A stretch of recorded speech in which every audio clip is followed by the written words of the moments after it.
নমস্কাৰ সকলোলৈ। আজি আমাৰ কাৰণে এটা শুভ দিন।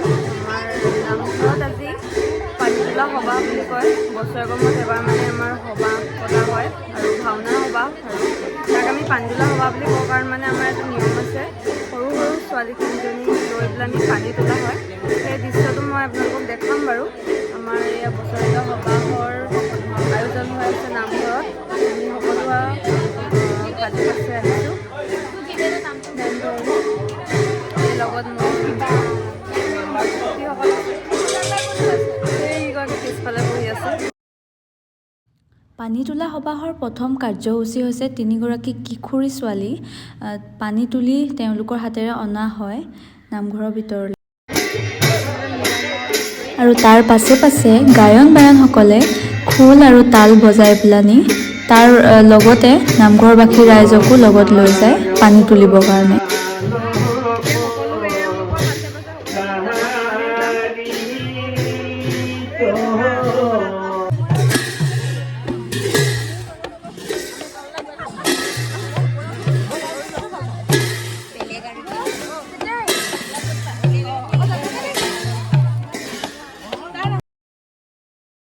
নামঘৰ চৌহদৰ পৰা কিছু নিলগতে থকা পুল বা পথাৰ তেনেকুৱা পানী থকা জেগাত তেওঁলোকে পানী তুলিবলৈ যায় আৰু খুব এক আধ্যাত্মিকভাৱে এই কাৰ্যসূচী সম্পন্ন কৰা হয়। এতিয়া তেওঁলোকে পানী তুলিবলৈ গৈছে। এই নিয়মভাগ তিনিবাৰ কৰা হয়। পানী তুলিবলৈ যায়, আহি পেলানি আকৌ নামঘৰৰ চৌহদত তিনিপাক ঘূৰি পানীখিনি ভিতৰত ৰাখে, আকৌ পানী তুলিবলৈ যায় তিনিপাক ঘূৰি, এনেদৰে তিনিবাৰ সম্পূৰ্ণ কৰা হয়। কণমানিকেইজনে ইমান সুন্দৰকৈ শুৱলাকৈ হৰিনাম গাইছে চাওকচোন।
মনটো একেবাৰে ভক্তিভাৱত আৰু গৌৰৱেৰে ফুলি উঠিছে, কাৰণ ইমান সৰু সৰু বাচ্চাকেইজনে কিমান সুন্দৰভাৱে হৰিনাম পৰিৱেশন কৰিছে।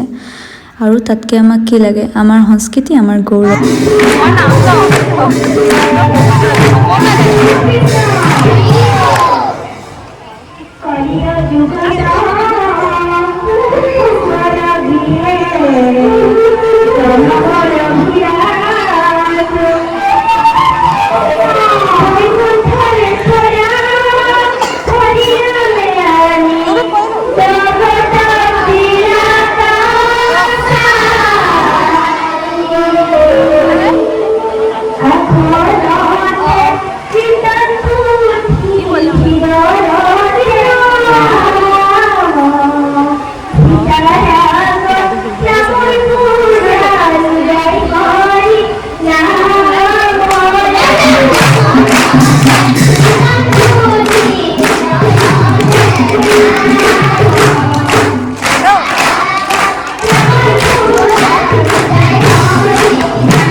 ভিডিঅ'টো দীঘলীয়া হৈছে গম পাইছোঁ, কিন্তু ইমানেই সুন্দৰ হৈছে মই মানে কাটিবলৈ একো ভাবি নাপালোঁ কি কাটিম, সেইকাৰণে দি দিলোঁ। হয়না মুনি কোননো বৰ হ'ব, সেইকাৰণে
ভংগ কৰিবলৈ হৈছে ইয়াত লাষ্ট আমাৰ মেডামে বনাইছে।